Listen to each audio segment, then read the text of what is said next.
de la chance, elle fait une supernova. Ben là, tu pourras l'observer et tu pourras vérifier dans quelle mesure ce que tu avais prévu était vrai ou pas. Simplement, pour avoir ton expérience, tu es obligé d'attendre que l'univers, encore une fois, te l'offre. Mais ça n'empêche pas que la discipline est scientifique et qu'elle peut avancer. Mais le fait de ne pas pouvoir expérimenter ex nihilo tout seul, forcément, ça limite ta vitesse d'apprentissage et ta capacité à tester régulièrement tes théories. Euh, Expérimenter ex nihilo tout seul. Donc expérimenter à partir de rien tout seul. Là, faut m'expliquer parce que je vois pas du tout en fait. Faut arrêter d'utiliser des mots latins scientifiques qu'on ne comprend pas en fait. Donc voilà, donc c'est un peu la méthode de El Loco également. Vous voyez, ça parle de d'astrophysique, de physique quantique. Comme quoi, vous voyez, moi, je suis un esprit rationaliste. Même, je suis un grand esprit. Je comprends la physique quantique. Parfois, je l'entends déblatérer sur la physique quantique. Carrément, je reconnais la conférence qu'il est en train de plus ou moins réciter en fait. Je vois même c'est qui le physicien, l'astrophysicien. Parce que moi aussi j'aime bien la physique quantique. Je regarde tout sur la physique quantique. Les documentaires, les conférences. Mais c'est pas pour autant que je vais en parler comme si que je maîtrisais le sujet, quoi. Parce que, voilà. Donc là, en fait, on a affaire à des gens, je vous dis, hein, ils vous vendent, ils se font passer pour ce qu'ils ne sont pas, en fait. Vous voyez? Et ils s'inventent des compétences. Ça, très clairement. Alors, il y a un autre moyen, bien sûr, ce que je fais, c'est de trouver à tester ces modèles en trouvant encore plus d'occurrences du modèle. Parce que naturellement, moi, à la base, quand j'ai commencé à bâtir les modèles, en général, c'était avec 4, 5, 6 cas. Et puis, quand quelques années plus tard, tu te retrouves avec 20 cas, ben, c'est comme si tu avais pu tester empiriquement et voir dans quelle mesure le modèle était faux ou que ça correspondait pas en isolant de nouvelles variables. Donc il y a aussi ce truc-là qui est possible en tout simplement en faisant un travail sur les données qui existent déjà mais dont j'ai pas connaissance. Qui est comme si ça se passait en direct, sauf que tu l'as déjà sur Wikipédia en gros, hein, pour te la faire courte. En fait, même lui, là, il a pas compris ce qu'il a dit, en fait. En fait, c'est quoi le truc? Bah là, c'est pareil, il fait la même chose, mais avec les statistiques et les probabilités. Il veut faire croire à son auditoire qu'il connaît les statistiques et les probabilités. Et ça revient tout au long, bah, en tout cas j'ai écouté jusqu'à la 25e minute, ça revient tout au long, quoi. Il utilise du jargon mathématique, statistique, vous voyez, pour se faire passer pour quelqu'un qui... et comme quoi c'est carré, quoi, ce qu'il dit. Donc il y a effectivement une limite sur la capacité d'observation. Il y a une grande limite sur les capacités de prédiction des modèles qu'on élabore, puisque effectivement la part du hasard reste assez énorme dans la façon dont les choses se réalisent. Et une grande Stop. Là, il parle, en fait, lui, comme quoi il a inventé une science à mi-chemin entre les mathématiques, les statistiques et l'histoire. Vous voyez? Comme quand on peut modéliser, quand on dit modéliser, c'est mathématiquement, vous voyez? Comme quand on peut modéliser les faits historiques. C'est ça qu'il vend, hein. Je suis parti voir sur sa chaîne. Il a même appelé ça l'historionomie, un truc comme ça. Donc là, il parle de hasard, comme quoi la part du hasard est grand. Le hasard, c'est les jeux de hasard, en fait. Il y a d'autres cas qui sont considérés comme des jeux de hasard. Là, si tu parles d'histoire et de géopolitique, il y a des causes. Il y a des causes aux événements. Vous voyez? Il y a un rapport de cause à effet. Donc aucun rapport avec le hasard. partie de mon travail d'ailleurs, et c'est aussi pour ça que j'ai fait la chaîne YouTube, parce que en parlant des choses très régulièrement, en les confrontant avec les gens, parce que le public a son mot à dire, ils peuvent me répondre, on a un canal Telegram et tout, c'est aussi un moyen de, de mettre en lumière tout ce qu'il y aura eu de faux dans les conclusions que j'ai tirées de mes modèles au vu de la réalité. Donc c'est un moyen justement d'apprendre aussi en disant, bon, ben, en essayant de prévoir ça, je suis allé trop loin, ou j'ai sous-estimé ce facteur, ou etc. Donc mes détracteurs disent que du coup je raconte n'importe quoi parce que la preuve, ça tombe à côté ou ça tombe partiellement à côté ou etc. Mais c'est pas vraiment comprendre la démarche en fait, parce que moi ce qui m'intéresse justement, c'est de tester la théorie, de tester les modèles au fur et à mesure. C'est pas d'être Nostradamus. Donc, Là je te rejoins totalement, c'est-à-dire qu'on fait de l'analyse, on regarde ce qui s'est passé et ensuite on rectifie le taux d'erreur, on recalibre un petit peu en fonction de nos erreurs parce que on peut pas être dans le précis. Moi je suis d'accord avec toi. voilà. Les gens Et dans qui le se cadre, servent de ça pour dire que tu te trompes sont de mauvaise foi parce que c'est disons, ouais, où ils n'ont pas compris que c'était une véritable démarche scientifique et que dans le cadre d'une démarche scientifique, une expérience qui invalide ce que tu attendais, t'apprends autant, voire plus, qu'une expérience qui le valide purement. Alors c'est sûr que c'est moins impressionnant parce que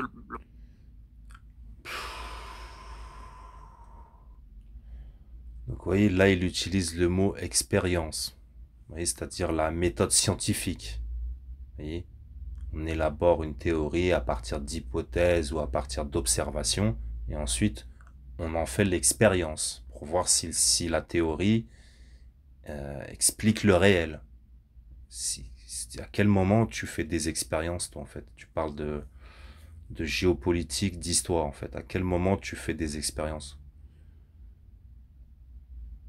Je comprends pas, là. Très étrange, quoi. Très étrange comme...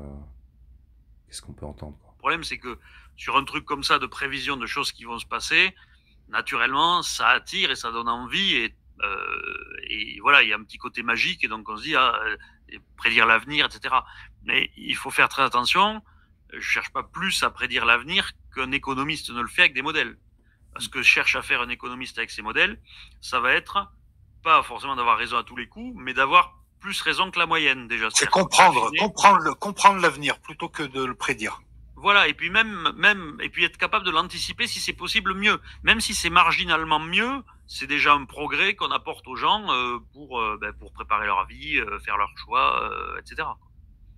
Alors, moi, ta méthodologie, elle m'intéresse, puis elle intéresse aussi mes abonnés, parce que souvent, ils me demandent des conseils sur comment on analyse, comment on fait de la géopolitique. Elle m'intéresse parce que c'est une modélisation, quelque part, on mathématise un petit peu, et il faut, hein, c'est un excellent outil. J'ai envie, moi, d'évoquer, pour montrer la difficulté d'analyser comme tu le fais, il y a ce qu'on appelle en mathématiques, alors Benoît Mandelbrot, hein, certains connaissent, il y a les attracteurs d'étranges. Que disent ces attracteurs d'étranges? Que un modèle, quelquefois tu peux introduire une petite différence au départ, et ça te donne quelque chose de totalement différent à l'arrivée. Et donc, on peut prédire parce qu'on a des outils, mais quelquefois un facteur humain, quelque chose comme une gifle sur un chef d'État, peut entraîner des choses totalement différentes de ce que le modèle aurait pu prédire. Et c'est pour ça que c'est compliqué, parce qu'il y a encore une fois, moi je suis persuadé qu'on peut modéliser l'humanité, mais que pour l'instant on n'a pas les bons outils mathématiques et qu'il y a trop de variables, donc il faut une puissance de calcul. Oui, tout à fait. Et si on veut prendre le verre à moitié plein, on peut dire qu'on peut modéliser dans une mesure qui reste très limitée. C'est-à-dire que tu auras un cône des possibles qui restera très large. Donc c'est très difficile de faire une prédiction précise. Mais l'idée aussi qu'on peut tenter de faire, et c'est aussi une première démarche, c'est de voir justement rien que quelle est la fiabilité de mon modèle. C'est-à-dire est-ce que sur les durées, par exemple, calendaires, est-ce que je suis absolument incapable de prédire quoi que ce soit? Est-ce que je le fais avec telle marge d'erreur? C'est ça qui est intéressant aussi, de connaître sa marge d'erreur. Et ça, c'est avec l'expérimentation qu'on peut essayer de l'approcher, mais c'est très empirique comme démarche. Eh ouais, parce qu'on est nous aussi soumis à des biais de confirmation, à des erreurs, et donc le fait, comme tu l'as dit tout à l'heure, rectifier le taux d'erreur fait partie du processus. Alors, moi j'aimerais en savoir plus sur ta manière de faire. Voilà. En plus, là, il se trompe, il me semble, hein, à vérifier. Il se trompe au sens où quand on dit empirique, oui, dans la méthode scientifique, empirique, ça veut dire tu te bases sur l'observation pour élaborer ta théorie. C'est pas l'expérience. C'est empirique et expérience, c'est pas, ça renvoie au réel, en effet, mais en science, quand on dit empiriquement, empirique, ça veut dire que d'abord t'observes, et après t'élabores ta théorie. Après, oui, après tu peux l'expérimenter aussi, vous voyez. Mais là, même que là, il veut faire, donc il utilise des mots, vous voyez, scientifiques, en fait, vous voyez, c'est fou, en fait. En fait, on voit que, j'allais dire, on a affaire encore au 21e siècle, on a oui, oui, on peut dire un scientiste, quoi. Vous voyez, c'est un scientiste, ouais, mais c'est surtout un charlatan, quoi, surtout. Mais voilà, il utilise des mots, vous voyez, scientifiques, il parle comme quoi, vous voyez, il parle de la méthode scientifique, il parle de modélisation. Modélisation, ça renvoie à modélisation mathématique. On voit qu'il connaît rien de tout ça, quoi, en fait. C'est fou, quoi. Toi, tu analyses la géopolitique. Alors, je présume qu'à la base, il y a des aptitudes à avoir, il y a un bagage intellectuel à avoir, il y a des outils conceptuels. Mais ensuite, comment tu fais, toi? Comment tu t'y prends dans les grandes lignes? Ben, en fait,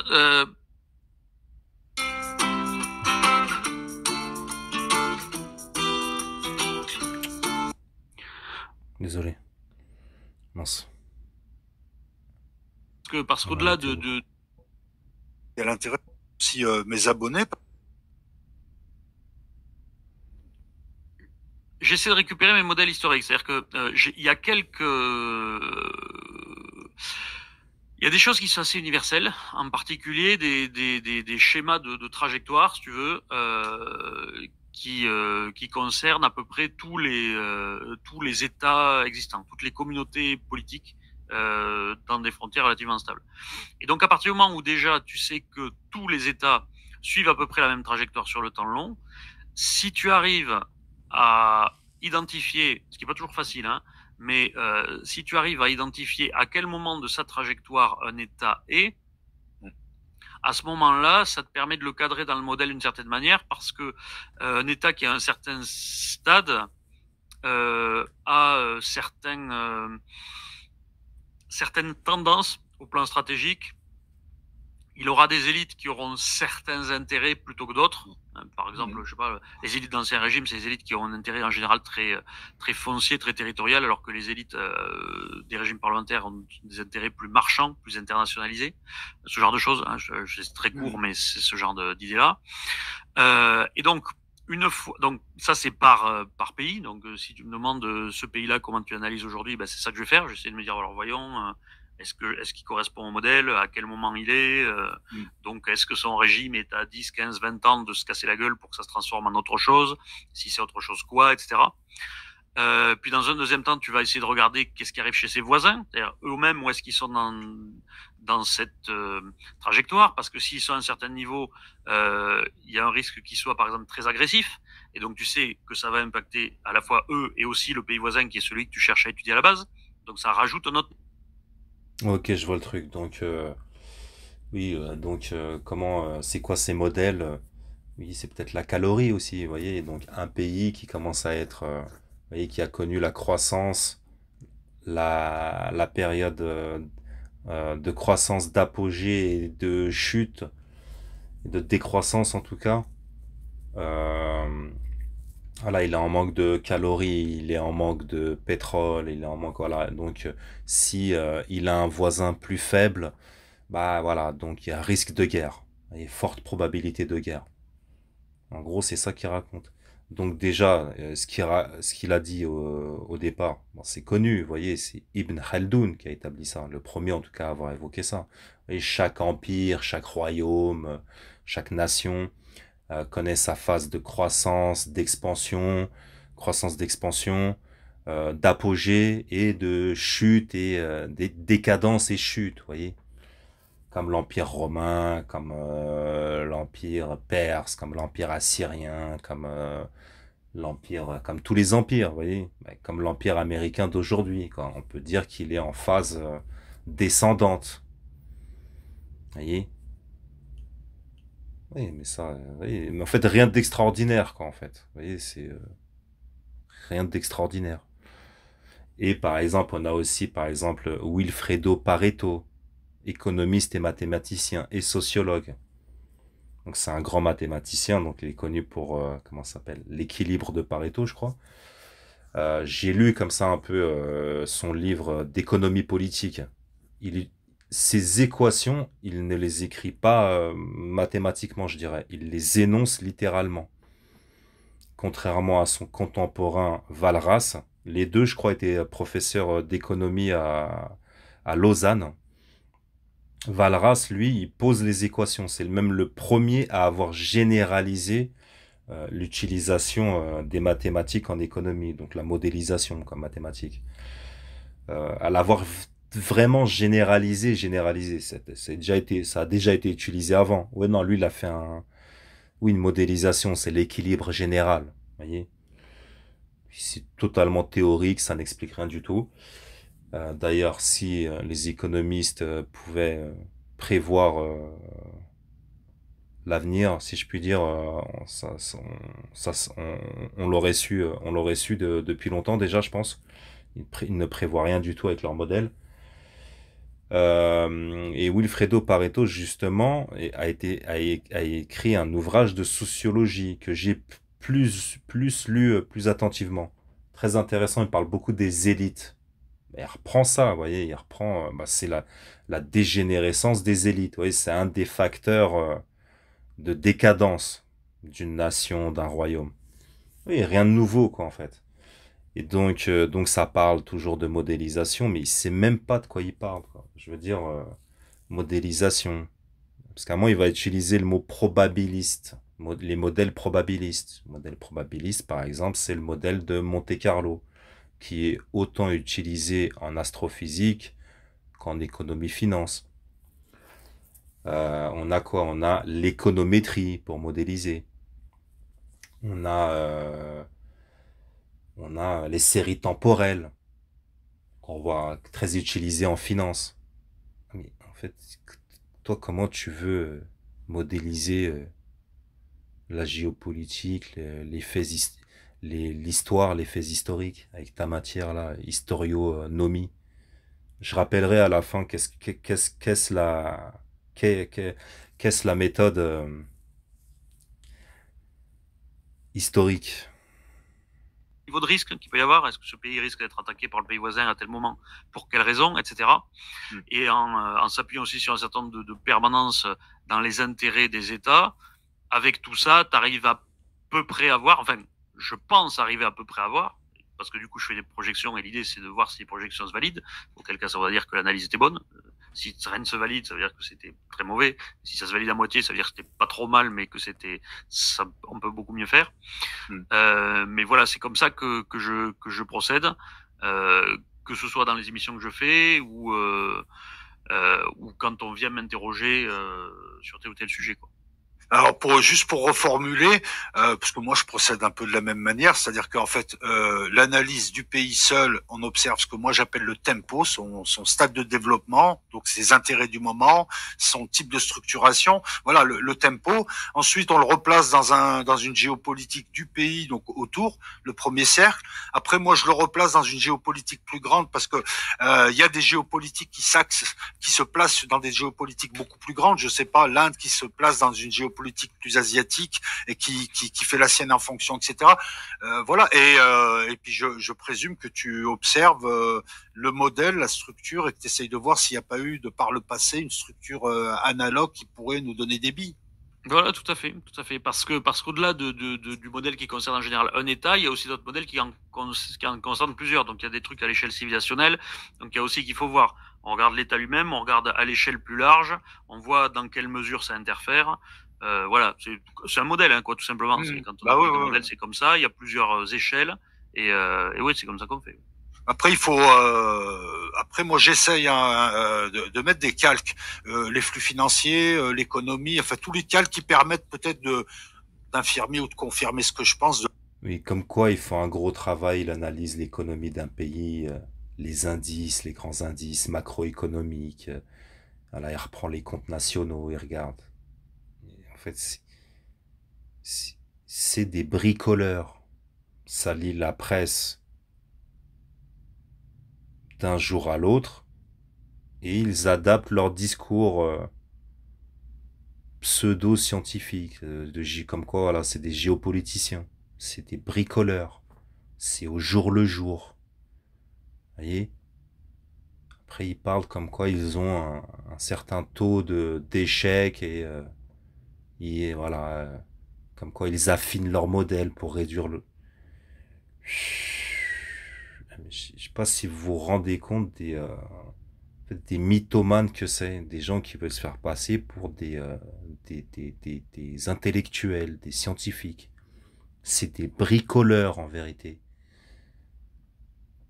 Après, on peut avoir une certaine intuition, vous voyez, on peut avoir bon, mais faut rester modeste, quoi, en fait.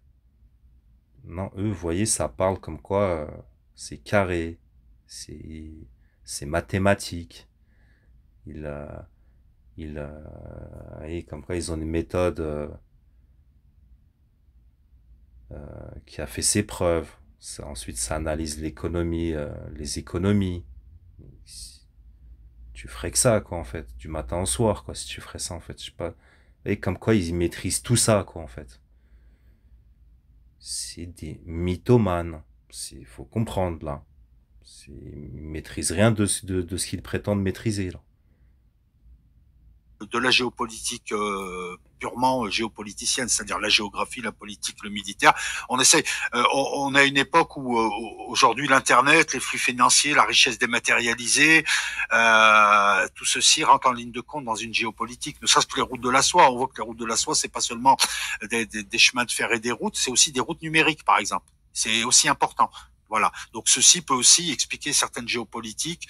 Moi, je reprends la théorie des trois pôles de puissance économique aussi, qui peut expliquer un petit peu ce qu'a fait la Russie de Poutine pendant une dizaine d'années, etc., etc. Mais comme tu l'as dit, après on attend de voir si ça se vérifie, parce que c'est. Non, mais, c'est quoi? C'est toi qui prends tu vas voir l'institut de statistique de tel pays qui a et tu regardes tel chiffre économique, tel ou tel indice. Merde. Aïe, mais je sais pas si vous voyez le truc, quoi. Par exemple, on a un économiste comme Jacques Sapir qui va analyser l'économie de tel ou tel pays. Vous voyez, c'est ciblé. C'est tout un sujet, quoi. Le mec, c'est un bricoleur. Vous voyez, lui, il fait tout, hein. Il blablate. Il gère son chat.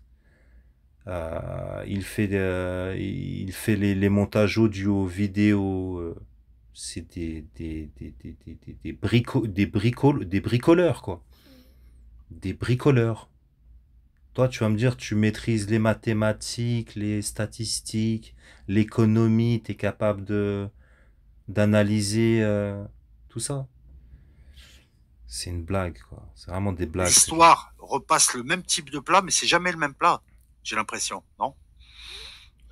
Oui, à chaque fois, c'est fait différent. Ce qu'il faut essayer, c'est de trouver les permanences, parce que par définition, les permanences sont permanentes, et donc c'est des choses qu'on doit retrouver à chaque fois. Donc l'idée que j'ai moi, c'est précisément d'arriver à affiner le modèle pour avoir la totalité de ce qui est véritablement permanent, qui va être la partie dure, on va dire, du modèle, c'est-à-dire ce dont on est sûr que ça se passe à chaque fois. Et ensuite, disons que ça c'est le squelette, et puis si tu veux voir la chair après par-dessus dans le modèle, ça va être la partie plus probabiliste, où tu sais que en fonction de l'état du pays, de sa masse par rapport à ses voisins, d'un certain nombre de choses, de savoir si dans l'ensemble, si tu prends l'ensemble du concert des nations, il est plutôt dans les premiers à faire le mouvement ou plutôt dans les derniers.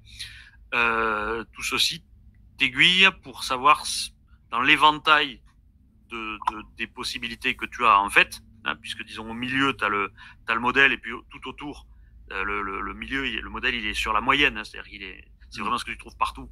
Et tout autour, ensuite, tu as les extrêmes de la façon dont les choses ont pu se passer. Ben, tu sais que tout ça, c'est le champ des possibles. Et au milieu de là-dedans, tu essaies de voir à quoi ton cas correspond le plus. Mais là, on est vraiment dans de la probabilité et plus de l'intuitif. Mais Donc là, il parle de la loi normale, la loi de Gauss. Il y a des variantes. En fait, c'est basé sur l'espérance, la moyenne. Mais là, tu veux faire des moyennes de quoi, en fait? Dans les faits historiques, dans la géopolitique, dans les conflits, En fait, il parle d'une chose qui sait même pas c'est quoi, en fait. Vous voyez, c'est le... là, il veut se faire passer pour quelqu'un qui maîtrise les statistiques, les probabilités. Il sait même pas de quoi il parle, en fait. Il sait même pas c'est quoi. Vous voyez, ça, c'est pour se donner une prestance, un aura. Comme quoi, c'est carré, vous voyez. Moi, je maîtrise les sciences. C'est d'un pathétique, c'est fou, ces gens. C'est incroyable. Incroyable. Quelque part, le jour où on arrivera à modéliser mathématiquement, ne serait-ce que par exemple les interactions entre les différents acteurs, si on peut leur appliquer une logique floue, leur mettre des coefficients, on pourra approcher d'une certaine précision. Mais bon, ça supposerait vraiment une puissance de calcul. Alors, cette méthodologie, c'est une question un peu bébête, mais c'est surtout pour le chat. Elle suppose des bagages, elle suppose des aptitudes. Comment est-ce qu'un néophyte aujourd'hui peut analyser? Qu'est-ce que toi tu lui conseillerais de faire avant tout? Pour analyser la géostratégie en général, Oui. La première chose que doit faire un néophyte, c'est d'apprendre, d'apprendre tout, d'apprendre l'histoire des endroits qu'il va traiter. Voilà, donc là, c'est... Voilà. Donc là, c'est... voilà, là, c'est les conseils, là. Ils conseillent les néophytes. La puissance de calcul, je pense que elle existe déjà, hein. Je pense que les Américains, les Chinois, ils ont déjà la puissance de calcul, hein, pas de souci. Je veux dire, prévoir le déplacement d'un astre, bon, il peut y avoir des petites choses, on va dire, de l'ordre de l'imprévisible. Mais voilà, il peut croiser un autre astre plus grand et se faire un peu, voilà, qu'il y ait une attraction, je sais pas. Je veux dire, dans ce qui concerne l'humain, après oui, donc ça parle donc de mathématiser l'humain, la société humaine. Donc là, on part dans les trucs de science-fiction, vous voyez. Comment ça s'appelle déjà? Minority Report avec Tom Cruise. Prévoir les meurtres, d'accord. Mais par exemple, vous savez, le livre de Durkheim, Le Suicide, donc l'un des premiers livres de sociologie moderne. Donc, il s'est basé, il a écrit un livre sur le suicide, j'en avais déjà parlé dans une précédente vidéo, parce qu'en fait, à son époque, Durkheim, c'est 19e, hein, à son époque, les chiffres du suicide, c'était fiable. Il pouvait savoir tous les ans euh, voilà, c'était fiable en fait. Donc c'est pour ça que elle a choisi ces chiffres-là. Mais c'était étonnant en plus. C'est comme une constante. Constante, c'est un grand mot, mais je crois que c'était quoi? Donc Durkheim, oui, c'est là, c'est français, je crois. Ouais, c'est un français ou un allemand, je sais plus. Non, je crois que c'est un français. Bah, il constate que tous les ans, il y a 1000 suicides environ quoi. Parfois ça va être 950, parfois 1020 quoi, vous voyez, mais c'est dans une fourchette comme ça tous les ans, c'est très étonnant quoi. Mais c'est comme là dernièrement, et je l'avais montré à l'écran, donc depuis la loi Veil la criminelle, la génocidaire, hein, l'assassin d'enfants, pas Veil, pas Simone Veil la philosophe. Donc depuis la loi Veil, c'est très très étonnant, hormis les 2 premières années, mais vraiment les 2 premières années où la loi donc sur l'IVG est passée, donc interruption volontaire de grossesse. Depuis, c'est très étonnant. Donc là, on est déjà 30 ans quoi. Vous prenez, c'est disponible sur Internet, hein, vous prenez les chiffres des IVG en France tous les ans depuis 30 ans. C'est dans une fourchette entre 200 000 et 225 000. C'est très très étonnant. Vous voyez, c'est pas des constantes. Vous voyez, c'est pas constant, mais toujours comme ça dans une fourchette. C'est comment ça se fait quoi. Vous voyez. Bref. Mais regardez, on va aller voir c'est quoi son modèle à ce... comment il s'appelle? Philippe Fabry. Allez voir c'est quoi son modèle.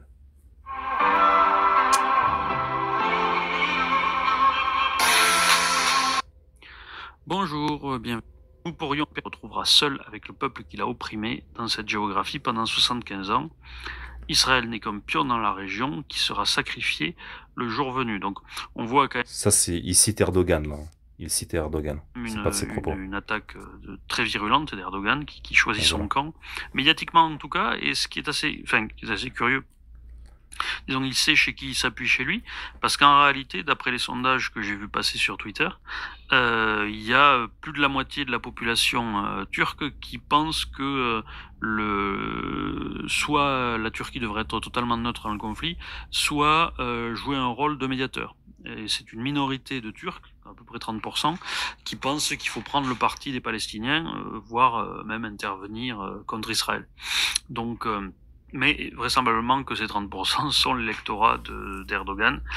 Et donc ça le pousse dans cette surenchère. En fait, lui c'est quoi? J'ai regardé un autre live de lui là. Lui c'est quoi? C'est un sionard, mais qui invalide le choc des civilisations, contrairement à la plupart des sionards, en disant mais non, le choc des civilisations c'est une mauvaise conception du monde, parce que regardez, l'Arabie Saoudite est un allié d'Israël. La Jordanie aussi, ils ont abattu les missiles iraniens. Vous voyez ce que je veux dire? Genre comme quoi je suis plus subtil qu'un sionard de base. Mais regardez, écoutez. Qui sert de toute façon son narratif, puisque c'est pas tellement à Israël qui s'adresse que au monde arabe, hein, puisque comme ça a été longtemps la stratégie de l'Iran, et ça l'est encore, mais c'est encore plus facile pour la Turquie qui est sunnite, Erdogan utilise ça comme un relais de soft power finalement en direction du monde arabe dans cette cause palestinienne. Monde arabe en marge duquel la Turquie est normalement, puisque ce sont des Turcs et pas des Arabes. Précisément, l'armée israélienne a intensifié ses opérations terrestres dans la bande de Gaza. Les États-Unis ont quant à eux frappé des sites liés à l'Iran en Syrie et en représailles aux frappes que eux-mêmes ont subies en Irak. Les frappes aériennes américaines ont eu lieu vers 4h30 vendredi 27 octobre près d'Abu Kamal, une ville de l'est de la Syrie, à la frontière avec l'Irak, sur ordre de Joe Biden. Le ministre américain de la Défense, Lloyd Austin, a indiqué « Ces frappes d'autodéfense de précision sont une réponse à une série d'attaques contre le personnel américain en Irak et en Syrie par des milices soutenues par l'Iran. » Donc cela va dans le sens de ce que j'ai dit lors du live des questions, c'est-à-dire que samedi soir, pour des bombardements, les Américains ont une sorte de souplesse. Ils peuvent faire ce qu'ils veulent, ils peuvent frapper où ils veulent, il n'y a pas besoin de se lancer dans de grandes questions d'autorisation ou de coalition. C'est assez facile. C'est pour ça que dans le cadre d'une éventuelle frappe contre l'Iran, je pense que des campagnes de bombardement massif sont la solution la plus vraisemblable, précisément parce que ça peut être fait de manière très réactive. Voilà, donc c'est ça son modèle. Faut bombarder massivement l'Iran et bien sûr les Américains qui sont implantés en Syrie et en Irak, en fait ils n'attaquent pas, ils ripostent. Ils ripostent. Et sur simple ordre de la présidence. Petit point sur les Kurdes dont j'ai parlé dans le même live des questions. C'est ça le modèle. Voilà. Ça c'est la base de son modèle. Donc 10 € par mois sur Tipeee, 19,99 € par mois sur YouTube, ou voilà 20 € sur Tipeee. Voilà, ça c'est son modèle.